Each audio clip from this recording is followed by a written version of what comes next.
다리가 불편하지 않으신 분들은 함께 일어나서 하나님 말씀 합독하도록 하겠습니다. 오늘 증거된 말씀은 구약성경 열왕기상 19장 1절에서 8절 본문과 또 이어서 15절에서 18절 말씀입니다.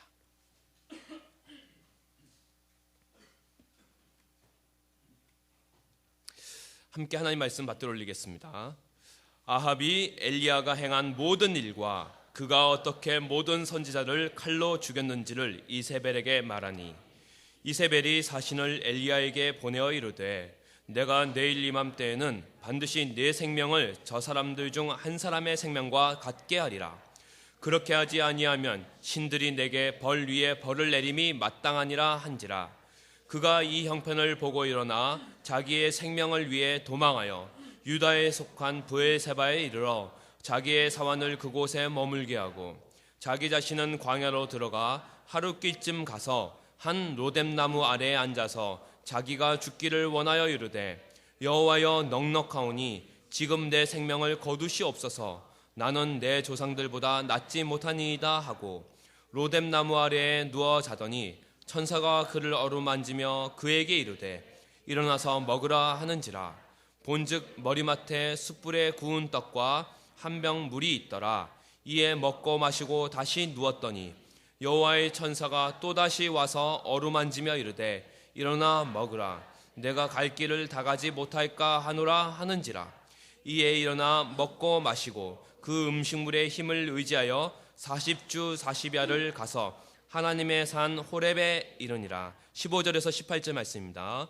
여호와께서 그에게 이르시되 너는 내 길을 돌이켜 광야를 통하여 다메섹에 가서 이르거든 하사엘에게 기름을 부어 아람의 왕이 되게 하고 너는 또 님시의 아들 예후에게 기름을 부어 이스라엘의 왕이 되게 하고 또 아벨모올라 사밧의 아들 엘리사에게 기름을 부어 너를 대신하여 선지자가 되게 하라. 하사엘의 칼을 피하는 자를 예후가 죽일 것이요 예후의 칼을 피한 자를 엘리사가 죽이리라. 그러나 내가 이스라엘 가운데 7,000명을 남기리니 다 바알에게 무릎을 꿇지 아니하고 다 바알에게 입맞추지 아니한 자니라. 아멘. 자리에 착석해 주십시오. 침체에서 회복으로 라는 제목으로 하나님 말씀 선포가 있겠습니다.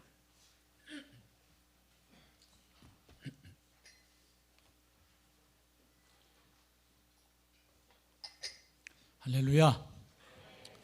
부활하신 우리 주님, 오늘도 우리와 함께 하시는 주님 찬양합니다.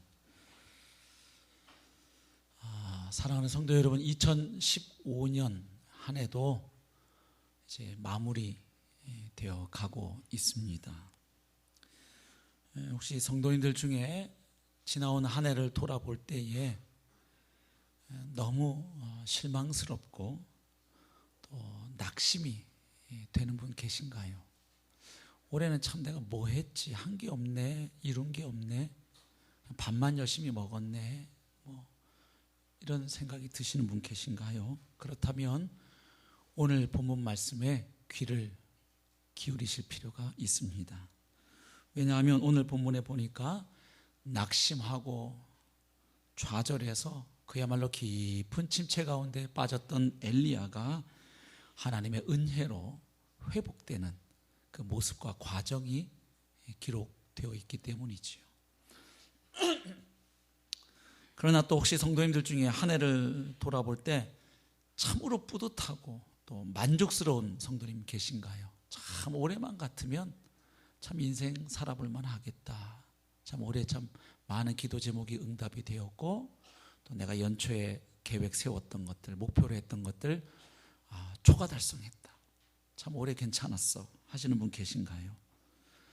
그런 분들도 오늘 본문 말씀에 귀 기울이실 필요가 있습니다. 왜냐하면 오늘 본문에 나오는 엘리야는 사실 엄청난, 요즘 아이들 말로는 어마무시한 성취와 업적을 달성하고 난 이후 대단한 승리를 경험하고 난 그 바로 직후에 깊은 슬럼프에 빠져들었기 때문입니다. 잘 아시는 것처럼 오늘 본문의 내용은 그 유명한 갈멜산 사건을 배경으로 하고 있습니다. 이 사건이 바로 앞에 18장에 기록이 되어 있죠. 갈멜산에서의 그 위대한 승리 직후에 오늘 본문 사건이 일어납니다. 자, 갈멜산에서 무슨 일이 있었던가요? 자, 엘리야가 갈멜산에서 아합 왕을 비롯한 온 이스라엘 백성들이 다 지켜보는 가운데 그 바알 선지자들 450명과 대결을 벌이지요. 그렇게 해서 여호와 하나님만이 살아계신 참 신이신 것을 그들 앞에서 입증합니다. 그리고 그뿐만 아니라 따라서 이 거짓 신들을 이스라엘 백성 하나님의 선민들에게 전파하는 데 앞장을 섰던 이 바알 선지자들을 450명을 처단합니다. 어마한 일을 해낸 거죠. 대단한 업적이고 위대한 승리였습니다. 그래서 이제 곧 북이스라엘 지역에서는 바알 신앙이 종식되고 다시 여호와 신앙이 회복되고 부흥되리라는 그런 기대를 갖게 하기에 충분해 보였습니다. 그런데 오늘 19장 보면 딱 넘어오면 이상한 일이 하나 발생합니다. 뭐냐 하면 이 놀라운 승리 직후에 엘리야가 웬일인지 국경을 넘어서 도망을 갈 뿐만 아니라 하나님께 자기 목숨을 거두어 달라고, 즉 죽여 달라고 간청하는 일이 일어났다는 것입니다. 아니, 어제까지 하나님의 능력에 사로잡혀서 펄펄 뛰던 선지자가 어떻게 이렇게 하루아침에 갑자기 국경을 넘어서 도망을 가더니, 그것도 모자라서 하나님께 이제 됐으니까 그냥 죽여주십시오, 이런 행동을 보이고 있을까요? 450대 1의 싸움에서도 당당했던 그 담대함, 그 확신, 그 열정과 패기, 그 다 어디로 달아났을까요? 도대체 갈멜산에서의 위대한 승리 이후에 엘리야에게 무슨 일이 일어났던 것일까요? 바로 오늘 본문 1절과 2절이 말해주고 있지요. 아합이 엘리야가 행한 모든 일과 그가 어떻게 모든 선지자를 칼로 죽였는지를 이세벨에게 말하니. 자, 여기 나오는 아합은 엘리야 당시 북이스라엘의 왕입니다. 그리고 이세벨은 그의 아내, 곧 왕비의 이름이지요. 자, 왕이 왕비에게 이야기를 했습니다. 그랬더니 2절, 이세벨이 사신을 엘리야에게 보내어 이르되 내가 내일 이맘때에는 반드시 너의 생명을 저 사람들 중 한 사람의 생명과 같게 하리라. 죽이겠다는 이야기죠. 그렇게 하지 아니하면 신들이 내게 벌 위에 벌을 내림이 마땅하니라. 엘리야에게 무슨 일이 일어났습니까? 북이스라엘의 왕비인 이세벨의 사신으로부터 협박의 말을 전해 듣게 된 거지요. 자, 여기 나오는 이세벨이 어떤 여인입니까? 이세벨. 열왕기상 16장 31절을 참조해 보시면 이 이세벨은 시돈 사람의 왕인 엣바알이라고 하는 인물의 딸입니다. 예. 그러니까 지금 북이스라엘의 아합 왕에게 시집을 왔구나, 정략 결혼했구나 하는 것을 알 수 있지요. 그런데 이세벨의 아버지인 엣바알이 어떤 인물인가 하니 원래는 바알 신을 섬기는 제사장이었습니다. 처음에는 왕이 아니었고 제사장이었는데 시돈의 왕인 펠레스를 죽이고 난 이후에 본인이 왕위에 오른 인물이 바로 엣바알입니다. 그리고 그의 이름 엣바알은 바알과 함께한 자 하는 뜻이에요. 그러니까 이세벨의 아버지는 바알에게 헌신한 아주 열성적인 바알 숭배자라는 것을 아실 수가 있죠. 그러니까 이런 아버지로부터 바알 숭배를 넘겨받은 사람이 이세벨입니다. 그래서 이 이세벨이 북이스라엘에 시집 올 때 모두 함께 가져왔을까요? 바로 이 바알 숭배도 함께 가지고 들어왔어요. 그래서 본인만 바알신을 숭배한 게 아니라 누구에게 영향력을 끼쳤을까요? 바로 같이 사는 남편이지요. 아주 아합 왕을 구워 삶아가지고 아합 왕도 바알 숭배자가 되게 합니다. 그래서 어떤 일이 일어나냐 하면 열왕기상 16장 29절부터 33절까지 보시면 이스라엘의 수도인 사마리아에 바알 제단이 세워집니다. 그래서 그 바알의 단을 쌓고 또 목상을 만들어서 바알을 이스라엘의 공식적인 신으로 만듭니다. 인정을 합니다. 그래서 바알 숭배를 이스라엘의 국교로 삼기에까지 이르게 되는 겁니다. 하나님과 언약을 맺었던 그 이스라엘 백성들이 이제는 바알을 신이라고 믿고 따르는 상황이 된 거지요. 그리고 열왕기상 18장에 보시면 이 이세벨이 많은 여호와의 선지자들을 죽였다는 것도 보게 됩니다. 18장 가령 4절 보시면 나와 있지요. 이런 상황에서 무슨 사건이 일어났냐면 갈멜살 사건이 일어난 겁니다. 그러니까 지금 막 여호와의 선지자들을 죽일 때 사실은 엘리야도 목숨에 위협을 느끼던 상황인데 그 갈멜산에서 바알 선지자 450명, 아세라 선지자까지 해서 이 850대 1 혹은 좁히면 450대 1의 싸움을 한 거예요, 엘리야가. 그리고 거기서 담대하게 승리했어요. 3번이나 그 물을 뿌린 재물을 하나님이 하늘로부터 불을 내려서 태우심으로 누가 진정 살아 계신 하나님이신지를 온 이스라엘 백성들 보는 앞에서 하나님이 나타내시고, 그리고 그 이스라엘이 하나님의 참된 선지자임을 확증해 주신 거지요. 이렇게 보니까 이 이세벨이란 이 여자분이 매우 독하신 여성이라는 걸 알게 돼요. 그죠? 예. 지금 1절에서 뭘 말하고 있는 겁니까? 그 갈멜산에서 하나님이 행하신 일을 누가 봤죠? 남편인 아합 왕이 자기 눈으로 목격했습니다. 그리고 다시 왕궁에 돌아와서는 그날 있었던 일을 누구에게? 아내에게 이야기해 줬습니다. 보통 여자 같으면 그런 일이 있었어요, 아이고, 이렇게 할 텐데 그 말을 딱 듣고 보인 반응이 뭡니까? 공격적인 태도입니다. 사신을 보내가지고 엘리야에게 내일 이맘때까지 너를 죽이겠다.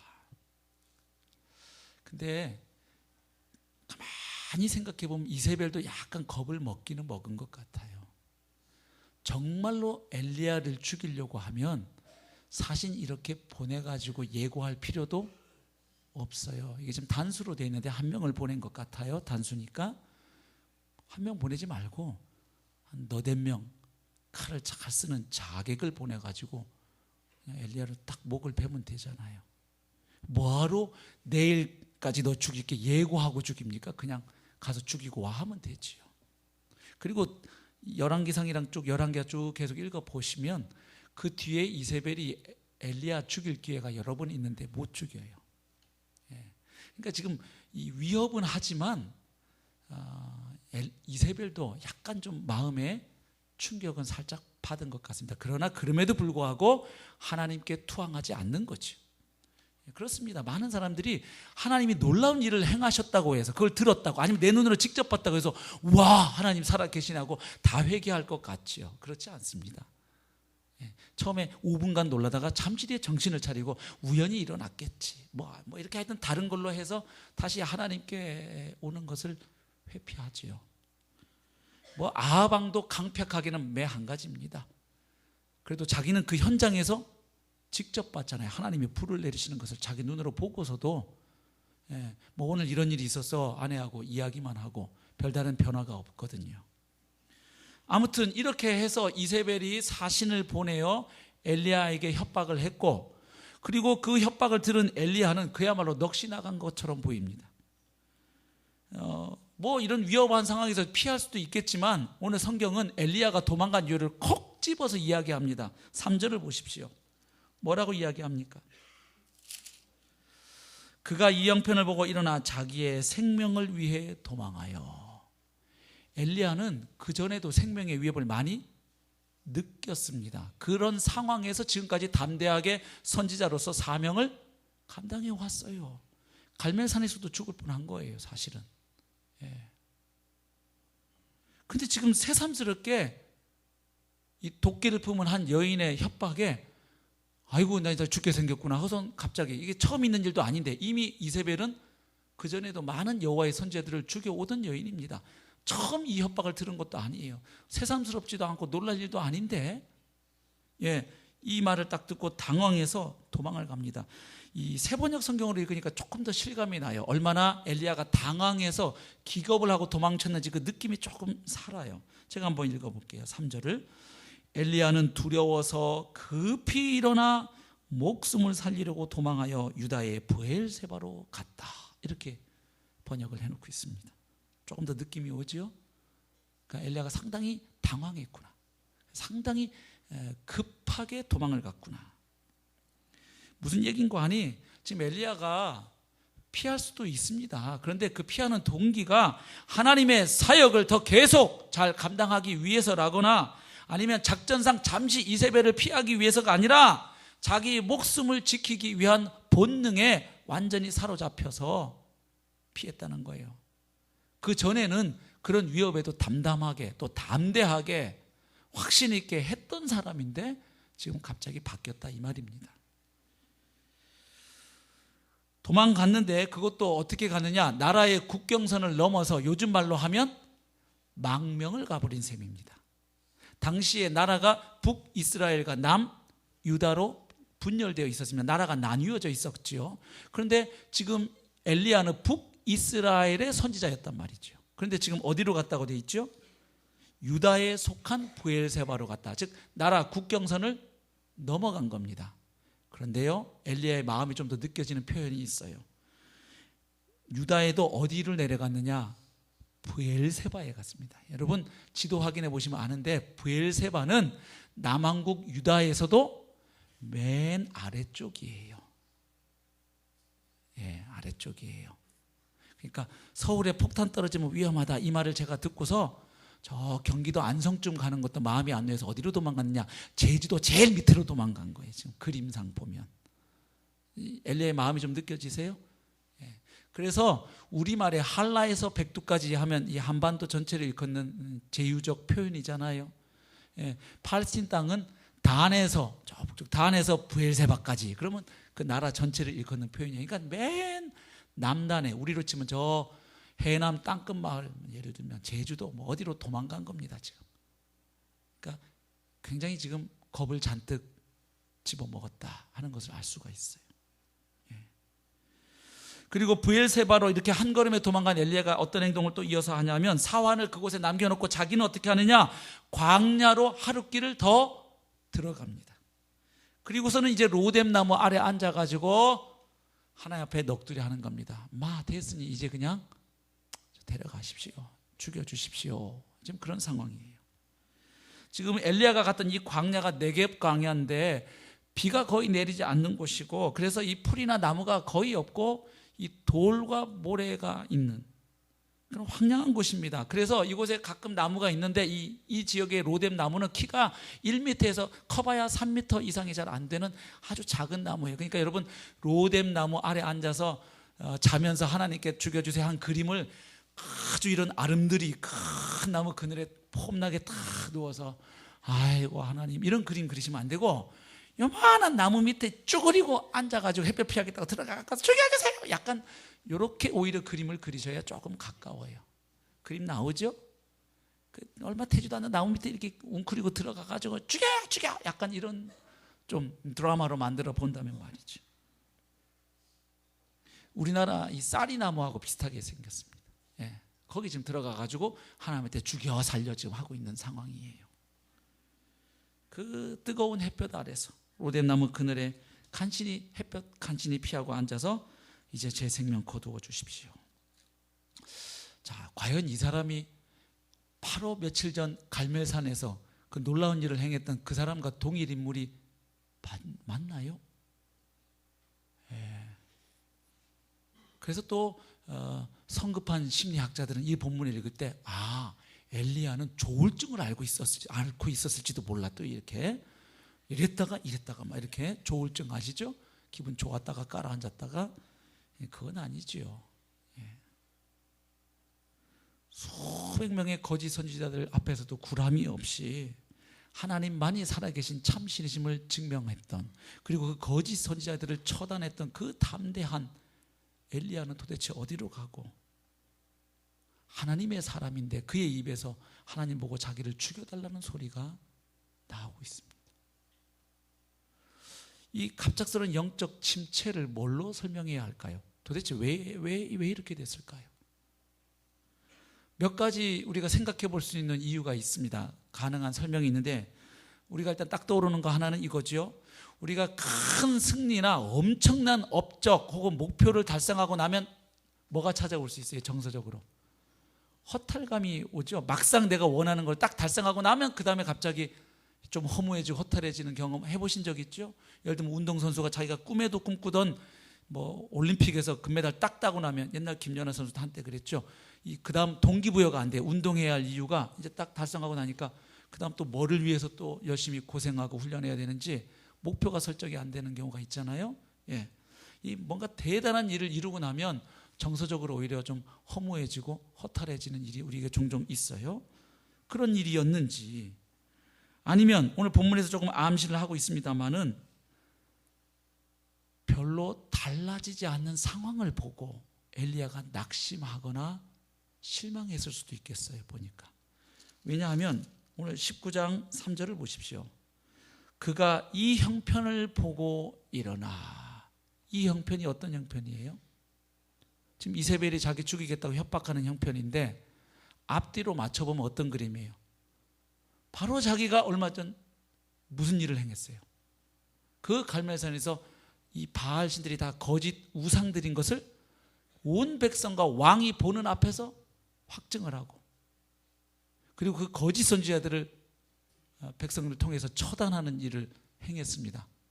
그러니까 이쯤 되면 엘리야 입장에서 뭘 기대할 수 있겠습니까? 이제 저 강력한 아합 왕도 하나님께 돌아와 회개하거나, 회개까지는 안 해도 더 이상 이렇게 하나님의 사람들을, 선지자들을 이렇게 죽이겠다고 눈에 그냥 이렇게 불을 켜고 그러지는 않겠지. 뭐 이런 기대를 할 수도 있었을 거예요. 근데 저 이세벨은 전혀 달라진 게 없어요. 남편에게 그 얘기를 듣고서도 내일 이맘때까지 너를 내가 반드시 죽이겠다 위협을 하고 있는 거예요. 달라진 게 없어요.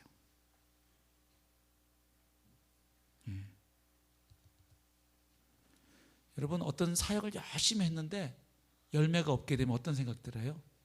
아, 내 사역이 별로 의미가 없구나. 여기 목자님들 계신데 열심히 우리 목원들 다 섬기지만 특별히 어떤 더 힘든 영혼을 가슴에 품고 막 1년간, 2년간, 3년간 섬겼어요. 막 기도해주고 전화해주고 힘든 일 있으면 찾아가서 그의 이야기를 들어주고 밥도 사주고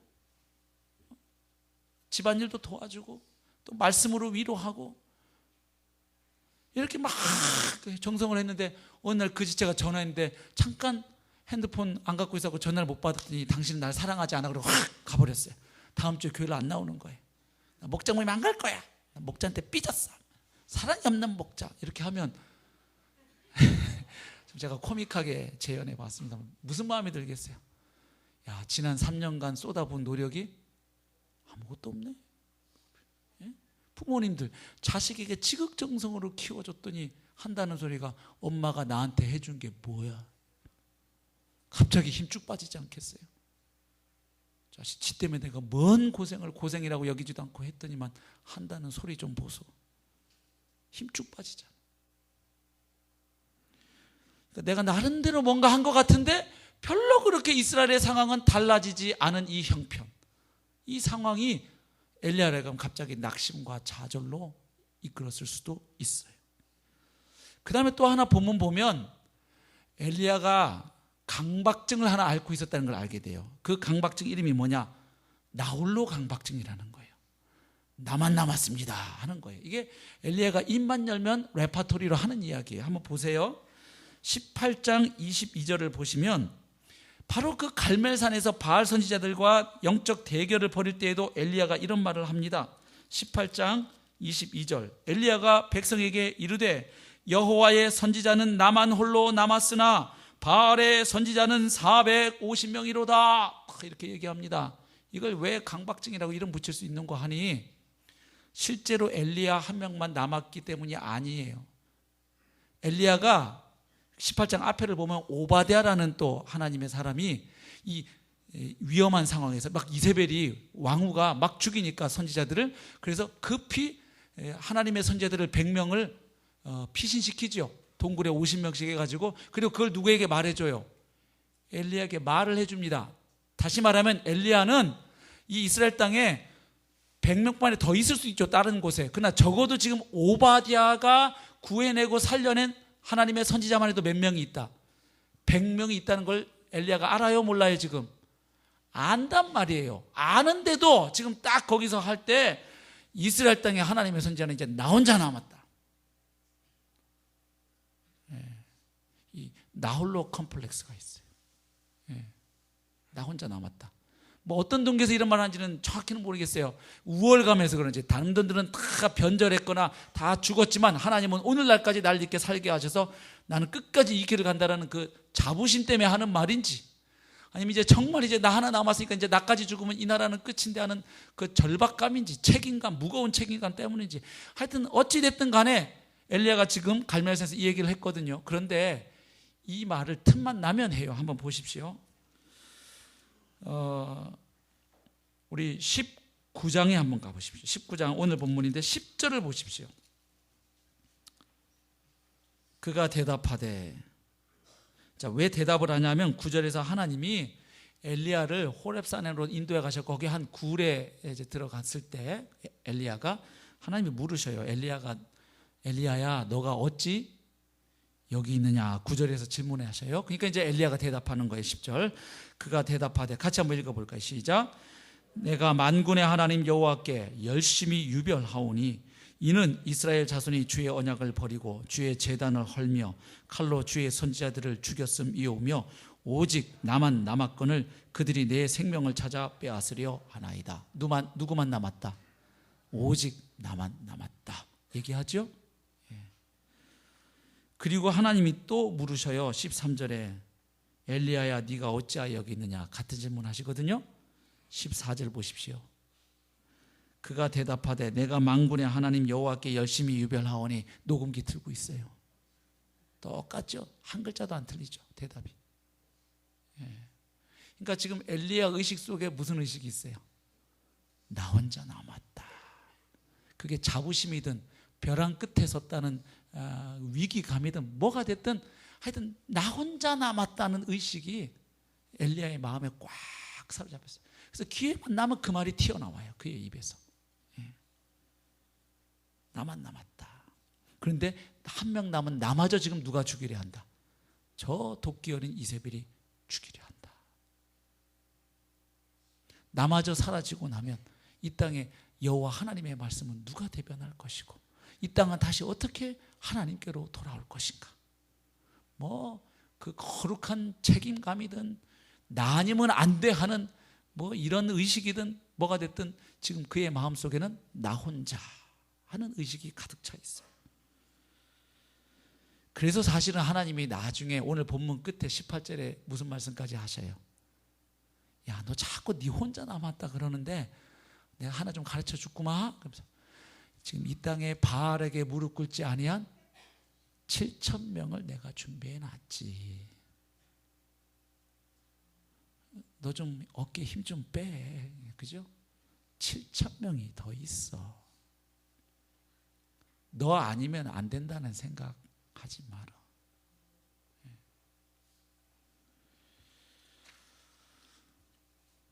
여러분, 그러면 이런 여러 가지 엘리야를 침체로 이끈 그 이유들 있을 터인데 이 모든 이유에 관통하는 공통점이 있습니다. 뭘까요?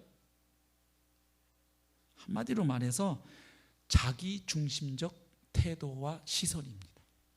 그러니까 하나님 중심이 아니고 하나님을 빼고 나를 보고 상황을 보고 있는 거예요. 나만 홀로 남았다. 이것도 지금 누구 중심이니까 하는 말이에요. 지금 하나님이 오바댜 같은 사람을 또 그 고위직에 있는 오바댜를 이용해서 하나님이 또 100명도 보호해 놓고, 그렇죠? 이렇게 하나님이 그 와중에도 지금 하나님의 역사를 해요.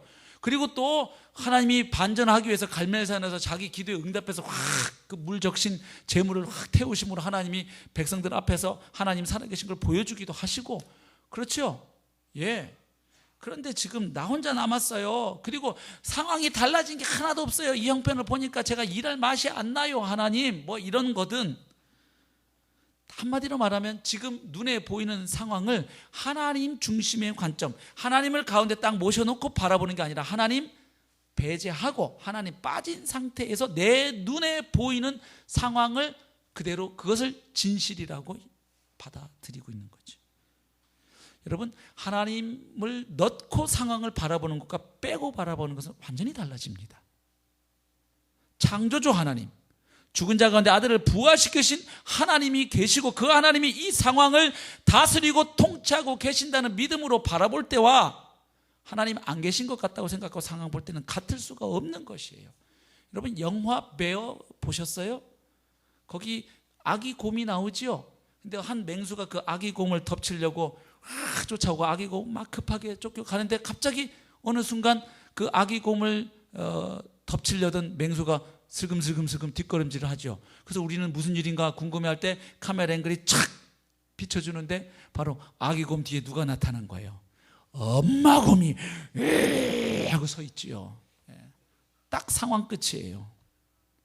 거기 엄마 곰 있을 때하고 없을 때 이 아기 곰의 형편이 완전 달라지는 것이거든요. 결국 지금 이러저러한 육체적 탈진도 있겠고 정서적 소진도 있겠고 뭐 제대로 원하는, 그러니까 지금 엘리야가 뭐라고 생각하는 거냐면 이런 거죠. 내가 원하는 대로 지금 상황이 착착 전개가 안 되는 거예요. 이쯤 했으면 뭐가 좀 탁 뭐 뒤집어지고 뭐가 나와야 되는데 여전히 저 이세벨은 죽이겠다고 난리를 쳐대고 이스라엘 백성들도 뭐 좀 잠깐 회개하는 것 같더니 뭐 그냥 그대로고 자기가 그렇게 목숨 걸고 뭐 해본 것 같은데 대단한 게 이루어진 것 같은데 뭐 도루묵된 것 같고 자기는 여전히 생명의 위협을 이렇게 느껴야 되는 이 상황이 그로 하여금 힘들게 한 거죠. 근데 그 근본 원인이 뭐라고요? 바로 하나님을 빼놓고 나를 보고 상황을 바라보고 있는 거죠. 그래서 그 형편을 보고 도망간 거예요.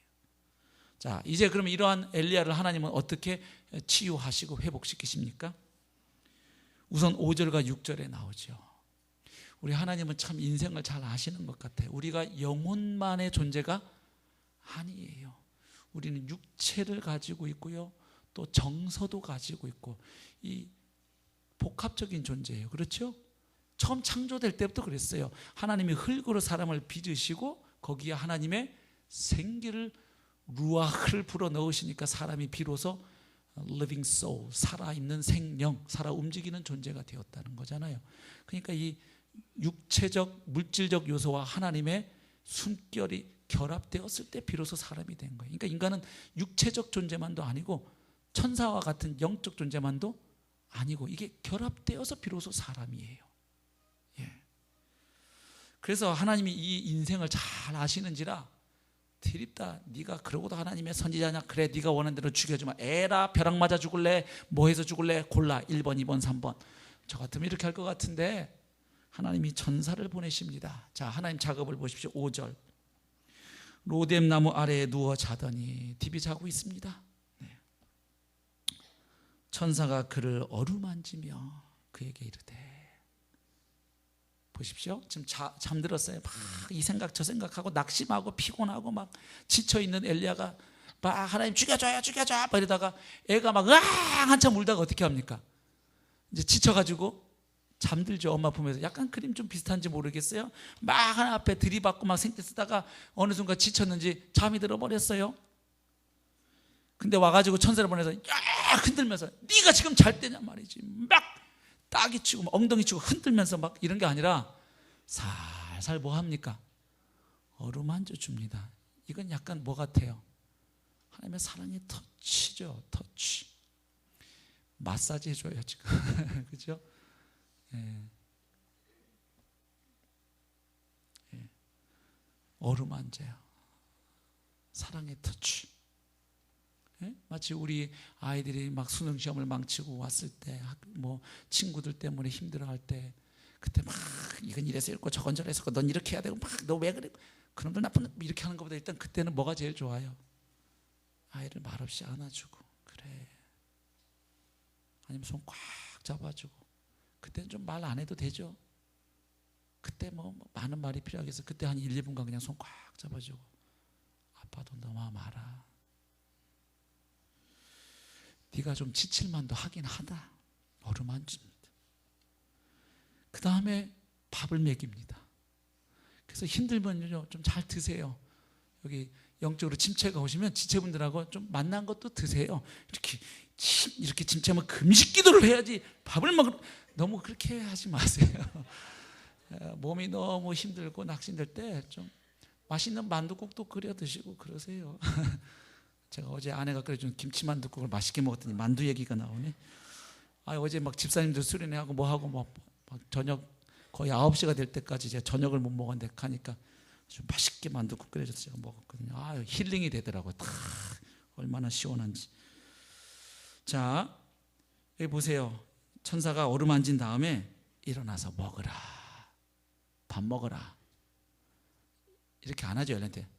선지자가 지금 하나님한테 죽여다, 너 믿음 많이 떨어졌다. 영성 떨어졌어. 너 큐티 안 한 지 한 달 됐지. 그러니까 그래 이 자식아. 막 이렇게 안 하고 금식 기도부터 다시 이 자식아. 이렇게 안 하시고 일단 무라. 밥 먹어. 준비까지 다 해놓으셨어요. 보세요. 6절 본즉 먹으라 그러는데 아무것도 없으면 이거 사람 놀리는 거지.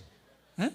근데 6절 보세요. 본즉 머리맡에 숯불에 구운 떡과 한 병 물이 있더라. 다 엘리야 자는 동안 준비 다 세팅해 놓은 거예요. 그래서 이에 먹고 마시고 다시 누웠더니 실컷 먹더니 엘리야 하는 거 보세요. 또 뭐예요? 또 자요. 이게 탈진된 사람의 번아웃된 사람의 특징이에요. 예. 이렇게 먹고 또 자면 소된다는 말이 있어요. 우리 말에. 그렇죠? 또 자거든요. 그러니까 또 천사가 또 때리면서 야 먹고 이렇게 바로 자면 채 이 자식아 이렇게 안 하고 7절 보세요. 여호와의 천사가 또다시 와서 어루만지며 네가 참 많이 지치긴 지쳤는갑다. 또 만져줘요. 그 다음에 또 어떻게 하는 줄 아세요? 또 밥 먹여요. 보세요. 일어나 먹으라. 이거 먹여가지고 돼지 만들려고 그러나? 이거 왜 이렇게 자꾸 먹이죠? 이유가 있죠? 하나님이 이 엘리야를 궁극적으로 회복은 밥 먹여서 회복시키는 게 아니라 어디로 데려가야 돼요? 하나님의 산 호렙의 산으로 데려가서 거기서 하나님이 엘리야와 대면하여 그를 회복하기 원하시는데 지금 엘리야의 이 정서와 육체적 상태로는 그 호렙산까지 갈 기력이 안 돼요. 여러분 우리가 남을 도울 때도 그래요. 결국 사람을 변화시키고 살리는 것은 복음입니다. 아멘? 하나님의 능력, 성령의 능력밖에 없어요. 그런데 이 사람이 좀 복잡해요. 이게 또 복음을 받아들일 마음 준비가 안 됐을 때 오직 복음밖에 없다고 지금 저 사람이 막 나에 대해서 잔뜩 고린다는데 복음! 이렇게 하면 저쪽에서 복가돼요 나를. 예? 예. 이 마음이 그렇죠? 예. 저 사람이 기본적으로 나를 이렇게 뭐 오해하고 있든지 미워하고 있든지 나를 신뢰하지 않거나 그럼 복음 자체가 튕겨 나오죠. 그래서 그 사람의 마음이 그래서 우리가 아이들한테도 말씀을 줄 때도 그 아이의 마음을 만지지 아니하고 그냥 말씀만이 정답이라고 말씀의 칼을 휘둘러 대면 오히려 말씀 때문에 아이들이 상처받고 주님으로부터 멀어지는 경우도 있습니다. 그래서 그 말씀만이 답이에요. 근데 그 말씀을 받아들일 수 있는 마음이 되도록 우리가 뭐 격려라든지 그죠? 위로라든지 또 상담하기 위해서 얘기해주는 성경적으로 받아들일 만한 스킬이라면 내용이라면 그런 것들이 또 도움이 되는 것도 사실이에요. 그 사람을 인간에 대해서 잘 이해를 하고 있으면 그를 잘 도울 수가 있으니까요. 그러나 그럼에도 불구하고 궁극적으로 사람을 변화시키는 것은 오직 주님의 말씀이에요. 예.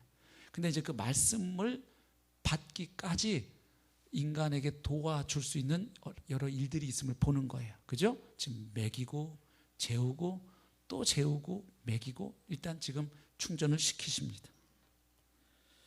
그래서 7절 보시면 여호와의 천사가 또다시 와서 어루만지며 이르되 일어나 먹으라 네가 갈 길을 다 가지 못할까 하노라. 그러니까 지금 하나님이 엘리야를 어디로? 데려가실 계획이 있는 겁니다. 근데 그까지 가려면 일단은 엘리야도 몸을 가지고 있으니까 축지법 써서 이까지 와라 이러지 않고 일단 뭐 해요?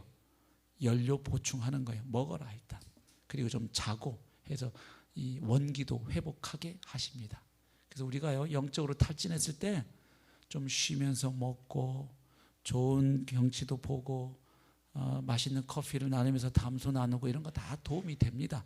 그런 걸 너무 죄악시하실 건 없어요.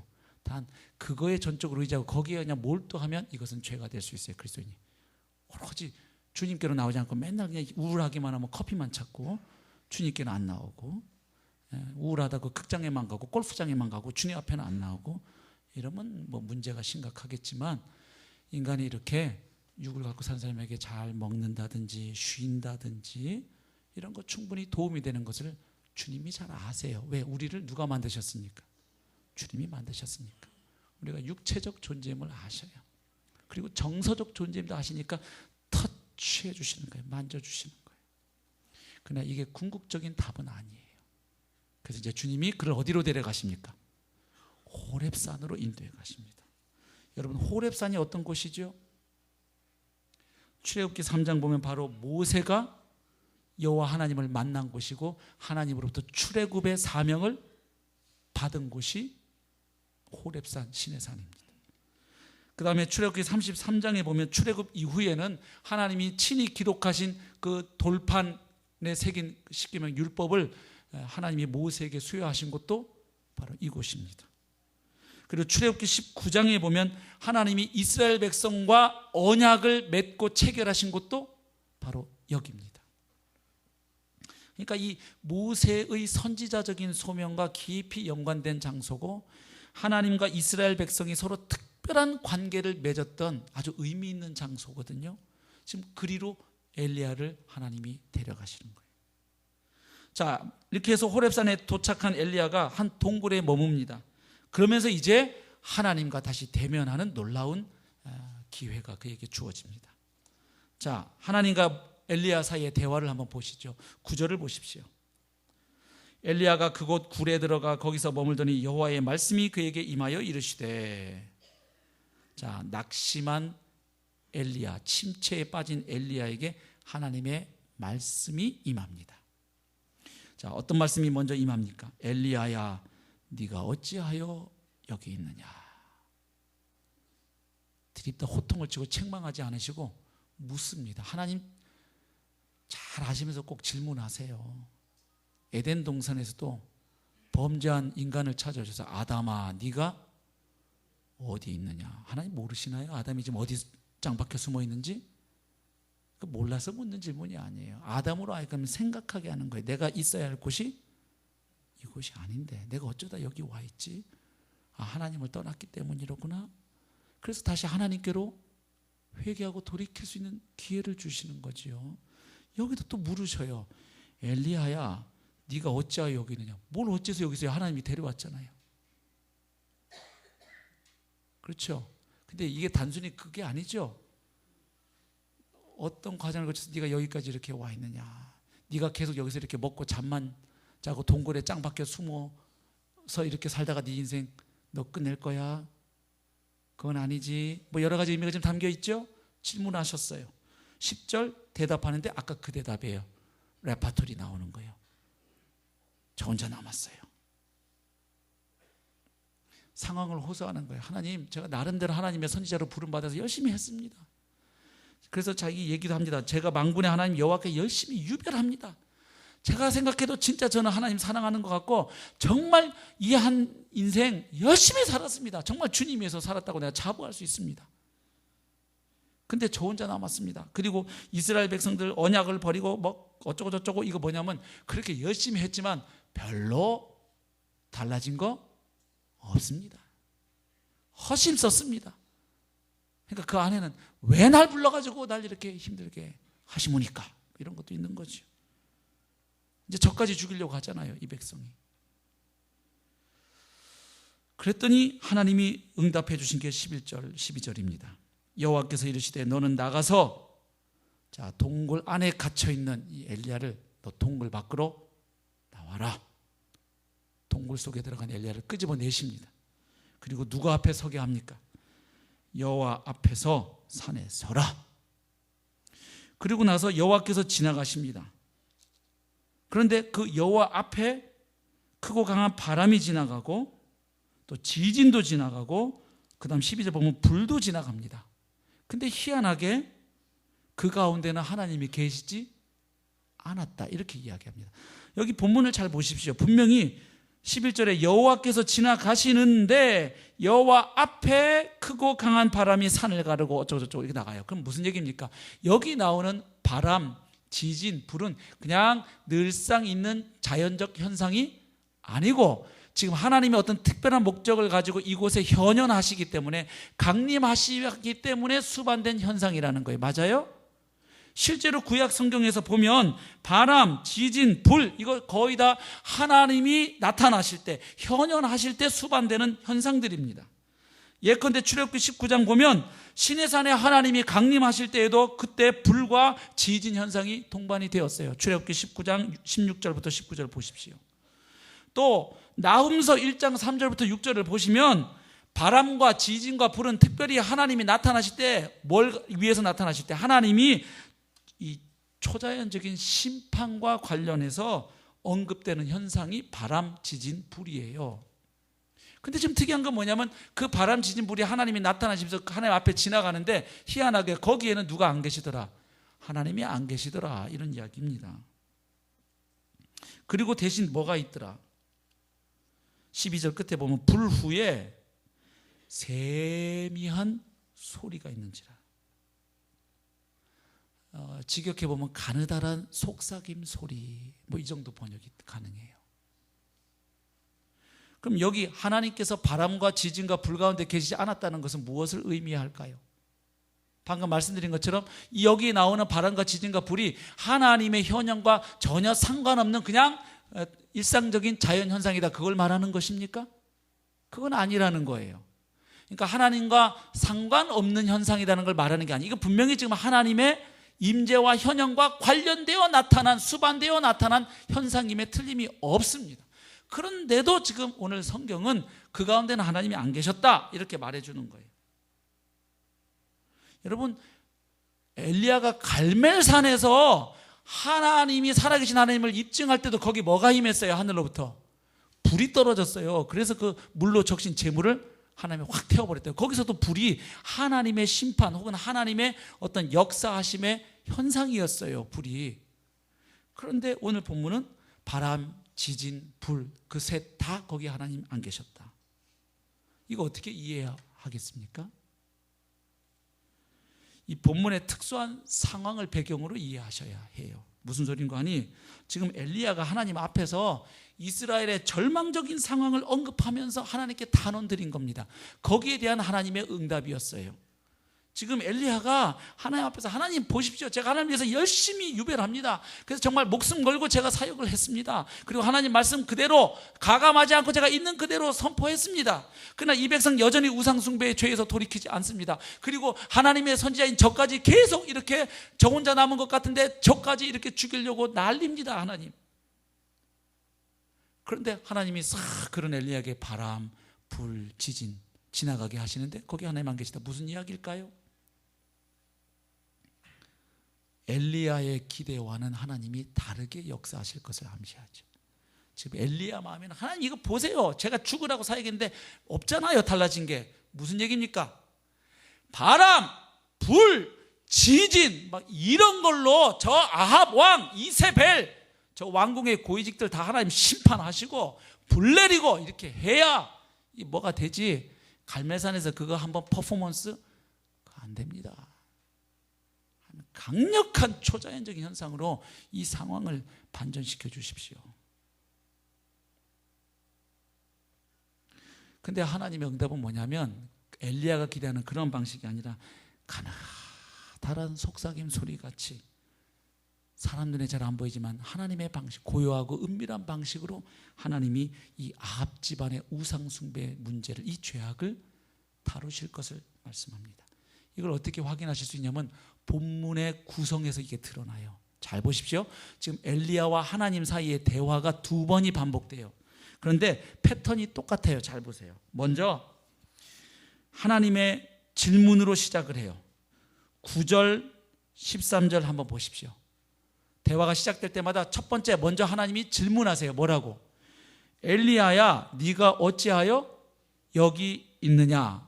하나님이 두 번 대화하시는데 두 번 같은 질문이었어요. 맞아요? 그 다음에 이 하나님의 질문에 대한 엘리야의 대답도 두 번 똑같아요. 10절 보시고 14절 보세요. 성경책 가지고 계시면. 하나님의 질문이 9절에 나오고 13절에 나오고 이 질문에 대한 엘리야의 대답이 10절에 나오고 14절에 나옵니다. 똑같아요. 자, 하나님의 질문 2번 같고 엘리야의 대답 2번 똑같습니다. 뭐만 다르냐? 이 엘리야의 대답에 대한 하나님의 리스폰스가 달라요. 조금. 그게 2가지인데 첫 번째 11절과 12절이고 그 다음에 15절부터 18절이에요. 11절부터 12절이 지금까지 얘기한 내용이에요. 하나님이 나타나셨는데 하나님 앞에 바람 지나가고 지진 지나가고 불 지나가는데 이상하게 그 가운데는 하나님이 안 계시고 그 이후에 세미한 하나님의 음성이 들려온다. 이게 11절 12절이 이거예요. 그 다음 15절부터 18절은 뭡니까? 무슨 이야기를 합니까? 하나님이 앞으로 이런 일을 하실 거라는 거예요. 아람 사람 하사엘, 그리고 이스라엘 사람 예후, 그리고 엘리야의 후계자가 되는 이 엘리사 선지자, 이런 사람들을 하나님이 들어 사용하셔서 이 아합 집안의 죄악을 심판하시고 하나님의 역사를 펼쳐 가실 거라는 거예요. 그러면 결국 지금 하나님의 질문 똑같고 엘리야의 대답 똑같고 엘리야의 대답에 대한 하나님의 응답이 11절 12절과 15절에서 18절인데 이 2가지가 서로 일맥상통하는 이야기라는 거예요. 그러니까 그 바람, 지진, 불이 아니고 가느다란 음성으로 하나님이 역사하신다는 건 뭘 말하느냐? 바로 네가 원하는 그냥 무협지 수준의 이게 아니라 하나님이 옆나라 아람도 들어서 이 외교적인 채널을 통해서 또 정치적인 변화, 이 예후가 쿠데타를 일으켜가지고 이런 거, 그 다음에 또 너 말고도 하나님의 사람인 엘리사가 그 가운데 말씀의 검으로 이렇게 해서 하나님이 이 죄악에 대해서 다루시고 심판하시고 하나님 이스라엘을 회복하기 위한 하나님의 이 역사는 계속 진행될 것이다 이 말이죠. 네가 원하는 방식은 아니지만 내가 뜻하는 방식으로 나의 진도는 계속 나아갈 것이다. 그리고 네가 다 한다고 생각하지 마라. 네가 할 사명이 있다. 그리고 그 다음 사명은 엘리사가 한다. 그리고 엘리사 말고도 내가 예비해 놓은 7,000명이 있다. 나 안 죽었다 엘리야야. 네 눈에 상황이 조금 별로 이렇게 한다고 그렇게 죽여달라고 그렇게 말하는 게 아니지. 지금 그 말이지. 하나님의 초자연적 능력이로 그냥 한 방에 그냥 이 아합의 가족들 다 심판하고 그냥 확 해주기를 엘리야는 기대했을지 모르지만 하나님은 세미한 음성 가운데 하나님의 주권과 섭리 가운데 이 상황을 하나님이 이끌어 가시고 다루시고 통치해 가실 것을 그에게 말씀하십니다. 실제로요, 열왕기상 20장 보니까 본문에서 예고된 것처럼 아합 왕가는 아람의 공격으로 많은 어려움을 겪습니다. 20장에 나와요. 그리고 22장 딱 가보면 아합 자신이 아람과의 전투에서 어떻게 합니까? 목숨을 잃습니다. 하나님이 손 대시는 거예요, 결국은. 그 다음 열왕기하 9장 14절부터 16절 보면 아합의 아들 요람이 아람왕 하사엘과 더불어 싸우다가 부상을 당하고 결국 죽게 돼요. 아합의 아들도. 그 다음에 무엇보다도 이 아합 왕가가 한때 아합의 신하였던 예후의 유혈 쿠데타로 인해서 몰락합니다. 그리고 이때 아합의 아들 70명이 다 죽임을 당해요. 그리고 이세벨도 이때 처참하게 죽음을 당합니다. 그게 열왕기하 9장 10장에 나와 있어요. 그러니까 하나님이 행하시는 거예요. 단 엘리야가 원하는 방식, 원하는 때 그 원하는 방식으로는 아니지만 하나님의 방식으로 지금 이 역사를 진행시켜 가시는 거예요. 그걸 지금 엘리야에게 말씀해 주시는 거예요. 물론 이런 모든 정치적 격변의 배후에서 엘리야의 후계자인 엘리사가 하나님의 메신저로서 활약할 것을 말씀해 주는 거예요. 예리한 하나님의 말씀의 검이 엘리야를 통해서 이 이스라엘을 심판하고 하나님의 공의를 드러내실 것을 예고해 주시는 거예요. 정리하면 이런 거예요. 호렙산에서 엘리야에게 임하는 하나님의 계시는 하나님의 심판과 역사가 엘리야가 기대하는 대로 즉각적이고 기적적인 방법으로 임하지 않을 수 있지만 하나님의 주권과 섭리 가운데 여러 가지 역사적 사건들, 정치적인 변화들, 또 선지자가 전하는 하나님의 말씀을 통해서 하나님의 역사는 면면이 이어진다. 하나님의 기적적인 개입이든 은밀한 섭리이든 이 모든 일들은 하나님의 주권과 통치 하에 이루어져 가고 있다. 그런데 그것이 네 눈이 가리워져서 못 보니까 지금 네가 낙심하고 있고 죽여달라고 하는 것이지, 그 말이죠. 결국 자기 중심의 그 동굴에 갇힌 엘리야를 그 동굴에서 끄집어내셔서 그 닫힌 눈을 여셔서 하나님을 우주 보좌의 통치자의 자리에 앉아 계신 하나님을 딱 보고 그 하나님의 관점에서 지금 이스라엘의 상황을 보게 하시는 것입니다. 여기에 회복이 있습니다. 바알 숭배, 또 이 아합, 이스라엘 백성들이 계속 바알 숭배하는 모습, 아합 집안의 끈질긴 박해 속에서 낙심하고 좌절했던 엘리야에게 하나님이 새로운 용기와 힘을 주셔요. 그래서 마지막 말씀 보십시오. 18절, 내가 이스라엘 가운데 7,000명을 남기리니 다 바알에게 무릎을 꿇지 아니하고 다 바알에게 입맞추지 아니한 자니라. 다 저마다의 사명이 있지만 엘리야야, 네 혼자 사역한다고 생각하지 마라. 하나님의 나라는 네가 모르지만 많은 또 다른 하나님의 사람들에 의해서 하나님의 그 지혜와 주권 가운데 하나님의 역사는 진행될 것이다. 그러니 너는 나를 믿고 네가 감당해야 할 몫을 잘 감당하면 된다.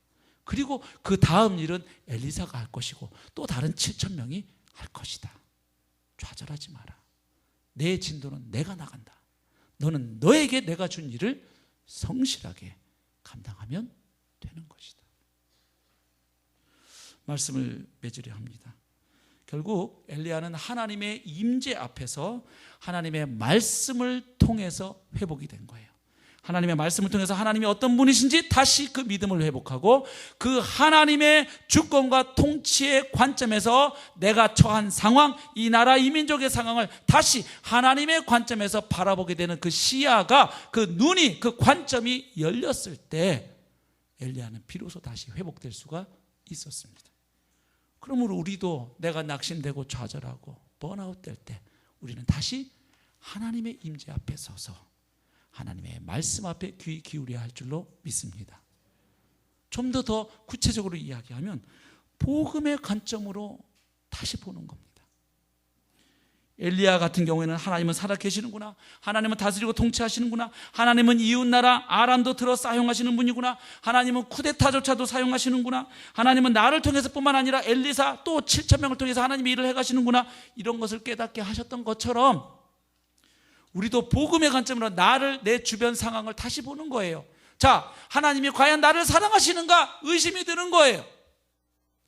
도대체가 옆에 사람은 기도 안 한 것까지 하나님이 다 알아서 주신다는데 나는 이렇게 새벽마다 기도하고 부르짖는데 어째 내 기도는 이렇게 더디게 응답이 되는가? 하나님 저 사랑하시는 거 맞나요? 어디 앞으로 다시 오셔야 돼요? 십자가 앞으로 오셔야 돼요. 하나님 말씀하실 거예요. 내가 널 사랑하냐고? 내가 너를 위해서 내 아들 잡았다. 내 아들을, 독생자 예수 그리스도를 너를 위해 화목제물로 십자가에 잡았다. 더 필요하니? 하나님의 능력이 안 믿어질 때 아들을 죽은 자 가운데서 다시 살리신 부활의 하나님 앞에 서야 할 줄로 믿습니다. 내가 찌질해 보일 때, 나 같은 게 뻘,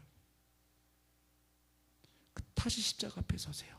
너는 내가 내 아들을 죽여서라도 다시 살려야만 했던 나의 사랑받는 존귀한 자다. 너는 내 아들이야. 너는 내 딸이야. 누가 뭐래도 너는 나한테 내 아들과 바꿀 만큼 소중한 존재다. 문제는 네가 이것을 믿느냐? 복음의 관점, 십자가의 관점, 부활의 관점, 하나님 나라의 관점으로 나를 보고 세상을 바라보고 나를 힘들게 하는 그 상황을 다시 볼 때 우리의 눈이 열리게 될 줄로 믿습니다. 공교롭게 이 말씀을 준비하는데 저도 지난 며칠 어떤 조금 제가 생각하기엔 좀 힘든 상황 때문에 좀 낙심이 되고 좀 가라앉고 초조하기도 하고 좀 두렵기도 하고 뭐 그런 일이 조금 있었어요. 왜 그런가? 큐티를 내가 안 하나? 아니야, 하고 있어. 말씀 공부를 안 하나? 하고 있어. 사역을 안 하나? 다 하고 있어. 하나님의 임재가 희미해져 있더라고요. 하나님의 임재가 희미해지면 어떤 상황들이 더 뚜렷해져요.